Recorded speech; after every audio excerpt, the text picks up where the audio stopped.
വരുന്നത്.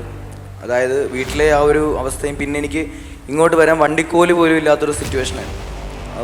ഒരു ദിവസം പാസ്റ്റർ ഇവിടെ ജോലി ഇല്ലാത്തവർക്ക് വേണ്ടി പ്രാർത്ഥിക്കാൻ പോകുമെന്ന് പറഞ്ഞിട്ട് എല്ലാവരും എഴുന്നേറ്റുന്നു, ഞാനും എഴുന്നേറ്റുന്നു. പാസ്റ്റർ ഇവിടെ പ്രാർത്ഥിച്ചു. അത് കഴിഞ്ഞ് പോകാൻ നേരത്തെ എന്നോട് ഫ്രണ്ടിൽ വന്ന് പ്രാർത്ഥിച്ചു. പാസ്റ്റർ പറഞ്ഞു, നീ വീട്ടിൽ ചെല്ലുമ്പോൾ നീ അങ്ങ് ചെല്ലുമ്പോഴത്തേക്ക് ഒരു അത്ഭുതം കാണുമെന്ന് പറഞ്ഞു.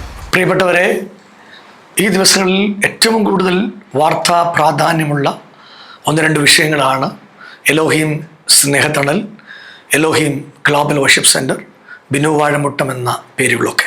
ഞാൻ വാർത്താമാധ്യമത്തിലൂടെ അതിൻ്റെ സത്യാവസ്ഥ പറഞ്ഞ് ബോധിപ്പിക്കാൻ ശ്രമിച്ചിട്ടുണ്ട്. നിങ്ങളത് കേട്ടിട്ടുണ്ട്. കഴിഞ്ഞ ദിവസങ്ങളിൽ ചില ഹൈന്ദവ സ്നേഹിതർ, ഇസ്ലാം സ്നേഹിതർ, ക്രൈസ്തവ സ്നേഹിതർ ഞങ്ങളെ വിളിച്ച് അവരുടെ പിന്തുണ അറിയിക്കുകയും നമ്മുടെ നാട് മറ്റൊരു നോർത്ത് ഇന്ത്യ ആകരുത് എന്ന്, അതിനുവേണ്ടി അവർ അകമഴിഞ്ഞ് പ്രാർത്ഥിക്കുന്നുവെന്നും പറഞ്ഞത് ഏറെ സന്തോഷമാണ്. സ്നേഹിതരെ, നിങ്ങൾക്ക് നിങ്ങളുടെ മതം പ്രചരിപ്പിക്കാൻ അർഹതയുള്ളതുപോലെ ഞങ്ങൾക്ക് ഞങ്ങളുടെ ദൈവത്തെ വിളിക്കാനുള്ള അവകാശമുണ്ട്. അതിനുള്ള സകല റൈറ്റും ഇന്ത്യൻ ഭരണഘടന ഞങ്ങൾക്ക് നൽകി തരുന്നുണ്ട്.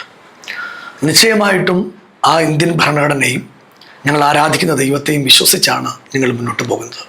ഈ സമയത്തിനിടയ്ക്ക് 100 കണക്കിന് ആളുകളെ കൊണ്ടുവരാനും അവരുടെ കണ്ണീരൊപ്പാനും അവരെ ശുശ്രൂഷിപ്പാനും ഞങ്ങളെക്കൊണ്ട് കഴിയുന്നതിനപ്പുറത്ത് അവരെ സ്നേഹിക്കാനും ഒക്കെ ഞങ്ങൾക്ക് അവസരം കിട്ടിയിട്ടുണ്ട്. എന്നാൽ ഈ ദിവസങ്ങളിൽ ഞങ്ങളുടെ മാനേജ്മെൻറ്റിൽ നിന്ന് ഒരു വീഴ്ചയുണ്ടായി. അതിന് വളരെ കൃത്യമായി പോലീസ് നടപടികൾ അതിൻ്റെ ആളുകൾ നേരിടുന്നു. നിങ്ങൾ ഒരു കാര്യം മറക്കരുത്, ഞാനൊരു സ്ഥാപനം നടത്തി എന്നതിൻ്റെ പേരിൽ ആ സ്ഥാപനത്തിൻ്റെ മറ്റൊരു ഇൻചാർജും എനിക്കില്ല. ഞാൻ ആ സ്ഥാപനം നടത്തി എന്നതാണ്. അതായത് യൂസഫ് അലി സാറ് ലുലു മാൾ നടത്തുന്നു. ലുലു മാളിൽ 2 ആളുകൾ തമ്മിൽ അടിയുണ്ടായി എന്നതുകൊണ്ട് യൂസഫ് അലി സാറിനെ അറസ്റ്റ് ചെയ്യല്ല. നിങ്ങൾ പ്രബുദ്ധരായ മലയാളികൾ, പ്രബുദ്ധരായ എൻ്റെ സ്നേഹിതർ, പ്രേക്ഷകർ, നിങ്ങളത് കേൾക്കണം. ഇതിനകത്ത് ചില അജണ്ടകൾ വെച്ചുകൊണ്ട് പ്രവർത്തിക്കുന്ന മാധ്യമങ്ങളുണ്ട്. സ്നേഹിതരെ, നിങ്ങളോട് ഞങ്ങൾക്ക് ശത്രുത്വമില്ല. എല്ലാവരെയും സ്നേഹിക്കാൻ പഠിപ്പിച്ചതാണ് യേശു. നിങ്ങൾ സത്യവിരുദ്ധമായ കാര്യങ്ങളാണ് ഇപ്പോൾ നിങ്ങളുടെ ചാനലിലൂടെ പറഞ്ഞുകൊണ്ടിരിക്കുന്നത്. അതുപോലെ ചില യൂട്യൂബേഴ്സ് സത്യവിരുദ്ധമായ കാര്യങ്ങൾ വെറുതെ പറയുകയാണ്. ദയവേത് നിങ്ങൾക്ക് സന്തോഷമാണെങ്കിൽ നിങ്ങൾ പറയുക, പക്ഷെ സത്യം അറിയാൻ ഒരിക്കലെങ്കിലും നിങ്ങൾ ശ്രമിക്കുക എന്ന ഒത്തിരി സ്നേഹത്തോടെ നിങ്ങളെ ഓർപ്പിക്കുന്നു. ഇപ്പോൾ വർഗീയതയുടെ അങ്ങേയറ്റമുള്ള ഒരു ചാനൽ, ഒരിക്കലും സത്യം പറയാത്ത ഒരു ചാനൽ എനിക്കെതിരെ ഒരു ഡ്രൈവറെ രംഗത്തിറക്കി ആരോപണങ്ങളുടെ മുൾമുനയിൽ എന്നെ കൊണ്ട് നിർത്താൻ കാര്യങ്ങൾ പ്ലാൻ ചെയ്യുകയാണ്. ഏകദേശം ഒരു 2018 സമയത്താണ് രഞ്ജിത്ത് അമ്മായിയമ്മ എന്ന് അവകാശപ്പെടുന്ന ആള് രഞ്ജിത്തിനെ എൻ്റെ അടുത്ത് കൊണ്ടുവരുന്നത്. രഞ്ജിത്ത് എൻ്റെ അടുത്ത് വരുമ്പോൾ ഉടുതുണിക്കും മറുതുണി ഇല്ലാതെയാണ് എൻ്റെ അടുത്ത് രഞ്ജിത്ത് വരുന്നത്. തികഞ്ഞ മദ്യപാനിയായി ചെന്ന് കയറിയ എല്ലാ സ്ഥലത്തും എല്ലാവരെയും നശിപ്പിച്ച് ആരും ഒരു സ്ഥലത്തും കയറ്റരുതെന്ന് പറഞ്ഞ് അങ്ങനെ നിൽക്കുന്ന സമയത്താണ് രഞ്ജിത്തിനെ ഞാൻ എൻ്റെ കൂടെ കൂട്ടുന്നത്. എനിക്ക് പേഴ്സണലി ഒരു ഡ്രൈവറില്ല, ഡ്രൈവറിൻ്റെ ഒരു പോസ്റ്റ് എനിക്കില്ല. എൻ്റെ വാഹനം ഞാൻ ഓടിക്കും. ഞാൻ പൊതുവെ എൻ്റെ വാഹനം ഓടിക്കാറുള്ള ആളാണ്. ഞാൻ വാഹനം ഓടിക്കും, അല്ലെങ്കിൽ എൻ്റെ കൂടെ വരുന്ന ആരെങ്കിലും ഒരാൾ എൻ്റെ വാഹനം ഓടിക്കും എന്നല്ലാതെ എനിക്ക് ഡ്രൈവർ എന്നൊരു തസ്തികയില്ല. രഞ്ജിത്ത് അങ്ങനെ മുന്നോട്ട് പോകുന്നു. ഈ പെൺകുട്ടിയുമായി നിരന്തരം പ്രശ്നങ്ങൾ ഉണ്ടാകുന്നു. കോന്നി സ്റ്റേഷനിൽ നിരവധി കേസുകൾ രഞ്ജിത്തിനെതിരെയുണ്ട്. നിങ്ങൾക്ക് അന്വേഷിക്കാം. സ്വതന്ത്രമായി വാർത്താ മാധ്യമങ്ങൾക്ക് ഇത് അന്വേഷിക്കാം. അങ്ങനെ രഞ്ജിത്ത് ദൈവസഭയോട് ചേർന്ന് കൂടെ നിൽക്കാൻ തുടങ്ങി. അതിനകത്ത് 1-2 വിഷ്വൽസ് നിങ്ങളെ ഇതിനകത്ത് കാണിക്കാം. ബാക്കിയുള്ള കാര്യങ്ങളൊക്കെ നിങ്ങളെ അടുത്ത ദിവസങ്ങളിൽ കാണിക്കുന്നതാണ്. എൻ്റെ പേര് രഞ്ജിത്ത്. ഞാൻ പത്തനാപുരത്ത് നിന്നാണ് വരുന്നത്. അതായത് വീട്ടിലെ ആ ഒരു അവസ്ഥയും പിന്നെ എനിക്ക് ഇങ്ങോട്ട് വരാൻ വണ്ടിക്കോല് പോലും ഇല്ലാത്തൊരു സിറ്റുവേഷനായിരുന്നു. ഒരു ദിവസം പാസ്റ്റർ ഇവിടെ ജോലി ഇല്ലാത്തവർക്ക് വേണ്ടി പ്രാർത്ഥിക്കാൻ പോകുമെന്ന് പറഞ്ഞിട്ട് എല്ലാവരും എഴുന്നേറ്റുന്നു, ഞാനും എഴുന്നേറ്റുന്നു. പാസ്റ്റർ ഇവിടെ പ്രാർത്ഥിച്ചു. അത് കഴിഞ്ഞ് പോകാൻ നേരത്തെ എന്നോട് ഫ്രണ്ടിൽ വന്ന് പ്രാർത്ഥിച്ചു. അപ്പോൾ പാസ്റ്റർ പറഞ്ഞു, നീ വീട്ടിൽ ചെല്ലുമ്പോൾ നീ അങ്ങ് ചെല്ലുമ്പോഴത്തേക്ക് ഒരു അത്ഭുതം കാണുമെന്ന് പറഞ്ഞു. അങ്ങനെ ഞാനിവിടുന്ന് വീട്ടിൽ ചെല്ലുന്നതിന് മുമ്പേ എനിക്കൊരു കോള് വരികയാണ്. ഇതുപോലെ രഞ്ജിത്തല്ലേ, ഇന്ന വണ്ടി ഓടിച്ചിരുന്നതല്ലേ, ഇവിടെ വരെ ഒന്ന് വന്നിട്ട് ഒരു ഇൻ്റർവ്യൂ ഉണ്ടെന്ന് പറഞ്ഞിട്ട്. അങ്ങനെ ഞാൻ പോയി. ഞാൻ 13,000 രൂപ ശമ്പളത്തിൽ അവിടെ കയറിയതാണ്. വെറും ഡ്രൈവറായിട്ട് കയറിയതാണ്. ഇന്ന് ആ ഓണറുടെ വലങ്കയും ആ കമ്പനിയുടെ എല്ലാ കാര്യങ്ങളും ഞാനാണ് കൈകാര്യം ചെയ്തു.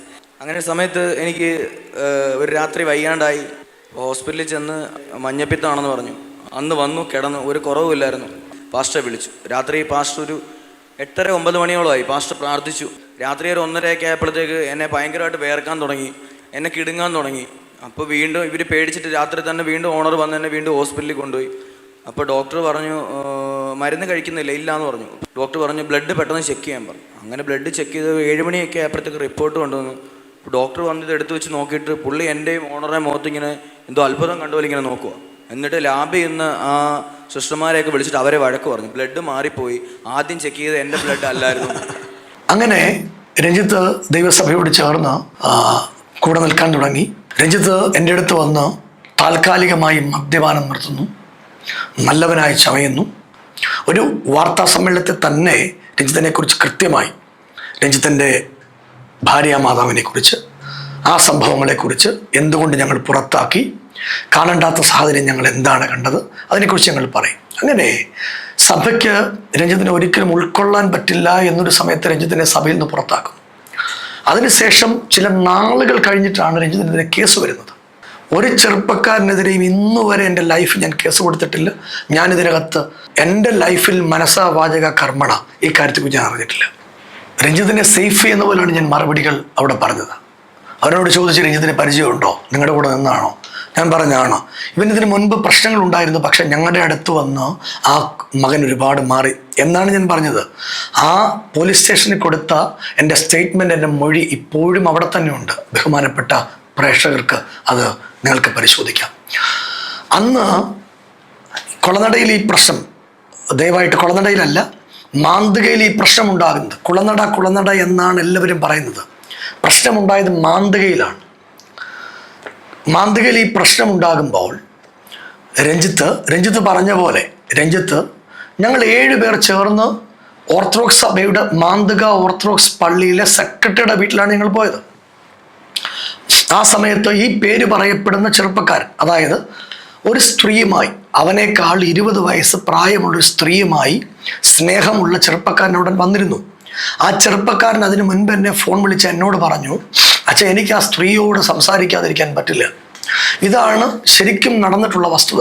അന്ന് ഈ ചെറുപ്പക്കാരൻ ഞാനുമായിട്ട് ചൂടായി സംസാരിക്കുന്നു. ഞങ്ങൾ 7 പേർ ഒരുമിച്ച് ഈ കാര്യങ്ങൾ പറഞ്ഞു തീർക്കാൻ വേണ്ടി അവിടെ ചെന്നു. അത് വഴക്കിലേക്ക് കലാശിച്ചു. ഞാൻ പോലീസിനെ വിളിച്ചു വരുത്തി. ഞങ്ങൾ സ്റ്റേഷനിൽ വന്നു. ഞങ്ങൾ രാത്രിയോടുകൂടെ തിരിച്ചു വരും. പിറ്റേ ദിവസം രാവിലെ ഒരു സോഷ്യൽ മീഡിയ ഗ്രൂപ്പിൽ വന്ന ഇതാണ്, അനാശാസ്യം നടന്നു. സ്നേഹിതരെ, ഇന്ന് വരെ ഒരു സ്ത്രീകളുടെ പേരിൽ എനിക്കെതിരൊരു പരാതിയില്ല. എനിക്കെതിരെ FIR ഇട്ടിട്ടില്ല. എനിക്കെതിരെ പോലീസ് മാസ്റ്റർ തയ്യാറാക്കിയില്ല. ഒരു കാര്യവുമില്ല. ദയവ് ചെയ്ത് ചില അജണ്ടകളുമായി നടക്കുന്ന മാധ്യമങ്ങൾ, ദയവ് ചെയ്ത് നിങ്ങളങ്ങനെ പറയരുത്. നിങ്ങൾ സത്യം അറിയുക, എന്താണ് സംഭവിച്ചതെന്ന് പറയുക. ഇതിൻ്റെ എല്ലാം തെളിവുകൾ രഞ്ജിത്തിൻ്റെ കയ്യിലുണ്ടെന്നാണ് പറഞ്ഞത്. ദയവ് ചെയ്ത് കൈകൂപ്പി രഞ്ജിത്തിനോട് പറയുന്നു, എല്ലാ തെളിവുകളും താങ്കൾ പുറത്തുവിടുക. ഞാൻ ഇതിന് ശേഷം ഒരു വാർത്താ സമ്മേളനം വിളിച്ച് ഇതിന് കേസുകൾ, മാനനഷ്ടത്തിന് വേണ്ടി കേസ് കൊടുത്ത് ബാക്കി കാര്യങ്ങൾ ചെയ്യാനായിട്ട് തുടങ്ങുകയാണ്. ബാക്കി കാര്യങ്ങളൊക്കെ ഞാൻ നിങ്ങളെ വാർത്താ സമ്മേളനത്തിൽ അറിയിക്കുന്നതാണ്. ഇതാണ് രഞ്ജിത്തിനോട് എനിക്ക് പറയാനുള്ളത്. ഈ വാർത്താ മാധ്യമത്തോട് എനിക്ക് പറയാനുള്ളത്, നിങ്ങൾ വർഗീയവാദികളല്ലെങ്കിൽ, നിങ്ങൾ സത്യസന്ധമായി മാധ്യമ പ്രവർത്തനം നടത്തുന്ന ആളുകളാണെങ്കിൽ നിശ്ചയമായും ഇതിനെ സത്യമറിഞ്ഞ് പറയാൻ വേണ്ടി സ്നേഹത്തോടെ നിങ്ങളെ ഓർപ്പിക്കും. അടുത്ത പരാമർശമാണ് ഭദ്രകാളി എന്ന് ഞാൻ എൻ്റെ നാവിലെടുത്ത ഒരു പരാമർശം. അതിനകത്ത് അവർ പറയുന്നത്, ഞാൻ ആ വന്നു നിൽക്കുന്ന ആളുകളെ മതം മാറ്റാൻ ശ്രമിച്ചു. സ്നേഹിതരെ, അവർ ക്രിസ്ത്യാനികളാണ്. ക്രിസ്ത്യാനികളെ ഏത് മതത്തിലോട്ടാണ് മാറ്റുന്നത്? ഞാൻ ഹൈന്ദവ മതത്തിലോട്ടോ. അവിടെ നിൽക്കുമ്പോൾ അവരെന്നോട് ഈ ഭദ്രകാളിയെക്കുറിച്ച് പറയുന്ന കാര്യം അവരെന്നോട് പറയുകയാണ്. ഞാൻ എടുത്തു പറയുന്നു എന്ന് മാത്രം. അവർ പറഞ്ഞ വാക്കുകൾ ഞാൻ എടുത്തു പറഞ്ഞു. അതിനപ്പുറത്ത് മറ്റൊരു കാര്യമില്ല. നമ്മുടെ ഹിന്ദു ഐക്യവേദിയുടെ നേതാക്കന്മാരും അവിടുത്തെ ആളുകളൊക്കെ പറഞ്ഞ ഭൂമാഫിയാണ്. നിങ്ങൾ അടിസ്ഥാനമില്ലാത്ത കാര്യങ്ങൾ പറയരുത്. പഞ്ചായത്ത് പ്രസിഡന്റ് പറഞ്ഞ പോലെ ഞാൻ വസ്തു എഴുതി വാങ്ങിച്ചു. ഞാൻ നിങ്ങളെ കാണിക്കുകയാണ്. ഓൾഡ് ഏജ് ഹോമിലെ വസ്തു എഴുതി വാങ്ങിയെങ്കിൽ ഇതാണ്, ഞാൻ വാങ്ങിയതല്ല. ഇത് സരോജിനി അമ്മ മറ്റൊരു സഹോദരിക്ക് എഴുതി കൊടുത്ത വസ്തുവാണ്. ഇനി വേറെ ഏത് വസ്തുവാണ് എൻ്റെ പേരിലുള്ളത്? ഏത് വസ്തുവാണ്? സ്നേഹിതരെ, ഇവിടെ എൻ്റെ പേരിൽ വസ്തു ഉണ്ടെങ്കിൽ, എൻ്റെ പേരിൽ അനാവശ്യമായിട്ട് എനിക്ക് സ്വത്തുണ്ടെങ്കിൽ, ഇതെല്ലാം അന്വേഷിക്കാൻ ഇവിടെ ബഹുമാനപ്പെട്ട മുൻ മുഖ്യമന്ത്രിയുടെ വീട്ടിൽ കയറി റെയ്ഡ് ചെയ്യാൻ പറ്റുന്ന ആളുകൾ ഉൾപ്പെടെ നമ്മുടെ നാട്ടിലുള്ള നാടാണ്.